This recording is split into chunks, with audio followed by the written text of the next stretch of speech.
In what may be an indication of his interest in the 2023 presidential election, Ekiti State Governor Kayode Fayemi says there is a plot by some political interests to defame him because of the 2023 elections.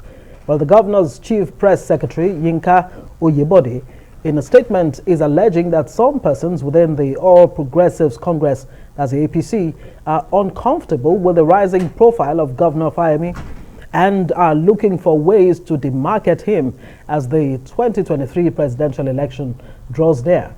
He added that the plan is to discredit Fayemi and make him unacceptable to the public.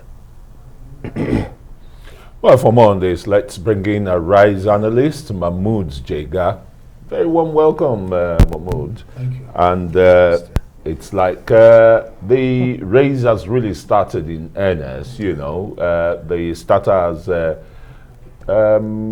got his gun for the races to move. And Pius Ayim is the first. Pius Ayim, former president of the Nigerian Senate, former secretary to the government of the Federation, is, you know, come onto throwing the in field. his hat. Absolutely. He has thrown his hat into the ring, and I think that is the right way to go. You see, in the last 2 years or more, there are all these agitations. The presidency should go to the south. The presidency should be conceded to the southeast. But you see, nobody is going to vote. The south cannot be on the ballot paper. I mean, the southeast cannot be on the ballot paper. It has to be individuals, or any part of the country for that matter. So it has to be individuals. And this is the right way to go. Bring candidates. Chief Ayim has thrown his hat into the ring, probably bring more, because he talked about his experience, which is rich, as Senate President and Secretary to the government, but it's more than that. People will now go over his track record in those positions as well, more importantly, as his vision for the future, and also compare him to the other candidates that may throw their hat into the ring. But it's the way to start, instead of just agitating and saying this region or that region. We can't vote for regions. Absolutely. Well, he has actually said, look, zoning or not, he will run. While at the same time saying both parties, the APC and the PDP, at least those are the two major parties, should, you know, zone the presidency to the southeast. What do you think a Pius Ayim can bring to the table, can bring to a 2023 presidency? Yes, he's been SGF, Secretary to the Government of the Federation, and he's been Senate President. This experience is enough to be president? Well, it's a very rich experience. The Senate President is already the number 3 in the hierarchy, and then he was the Secretary to the government for 4 years, which is extremely important because that's the engine room of government. But still, you know, it's only the beginning, because people will now have to say, well, you are Senate President, what kind of Senate President were you? Or you are Secretary to the government, what kind of secretary to the government, and even more importantly, what is your vision for the future? He said something about that he knows the problems of the country. He has the 5 R's, the rescue, reunite, reposition, and 2 other R's. That sounds very good as rhetoric, but you know, you have to calm down. But the race is just beginning. There is still time. He has to elaborate on that, and then we have to compare him with the other candidates that come up.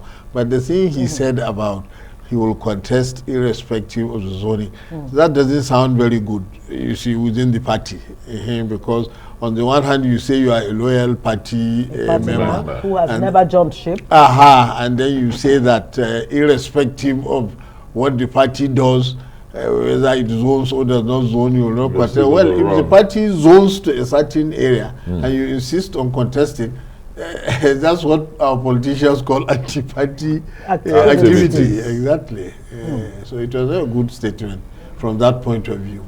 Okay, let's quickly go to the southwest, Ekiti State, where the chief press secretary to Governor Kayode Fayemi, you know, had to issue a statement saying that his principal is being unduly lampooned because of his rising profile. And you know, and with 2023 in mind, you know, is that not a way of saying the man is interested in contesting? He came as close as he could to a declaration.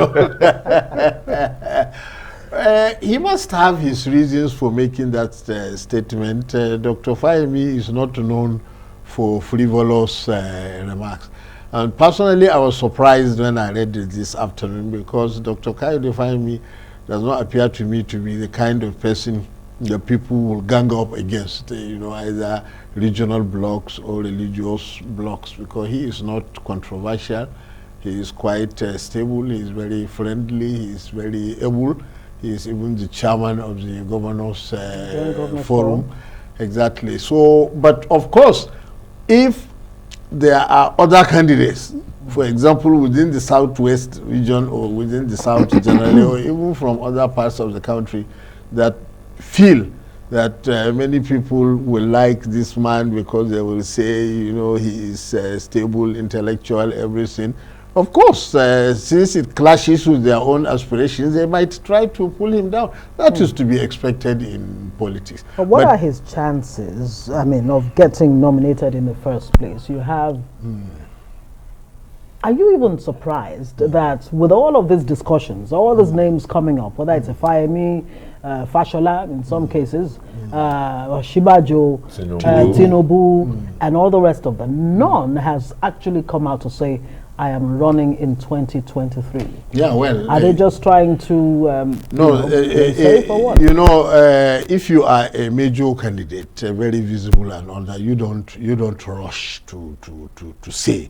Anybody could see, for example, that Tinubu has been campaigning in the last 2 years or more, go to Kano, hold all kinds of occasions. That's the right way, but you don't formally announce that you are running until really the time is close. Otherwise, there are all kinds of pitfalls in this matter. Exactly. What are Fayemi's chances? Well, his best chance would be if the APC governors adopt him as their consensus candidate. That's the way I see it. And because the governors are likely to coalesce in both APC and PDP and say they want one of them. And since right now he's even their leader, although he will be ending his tenure within this year, but he looks like a very viable candidate from that point of view. Because if the governors coalesce around him, the only force within APC that can overrule them will be the president himself. And he was saying only yesterday, he's not interested. Fine. But then again, he went ahead to say, okay, I will not name the person. I do have a favorite, but I will not name the person, so they're not eliminated. He will be eliminated, attacked left, Wonder what that means. That's what he said. But of course, like in APC, the single biggest force is the president, but the next big force are the governors. What? I thought you were going to say Tinubu would be a big force that could scuttle Tinubu is probably the front runner as far as anybody can say. But you asked me about Dr. Fayemi's chances. Yes. And I said the best chance will be if the APC governors coalesce around him. Yes, but right now I think Tinubu must be considered as the front runner. Thanks so very much, Mahmud Jega, for the insights into, the presidential elections coming up in 2023. The race has just begun.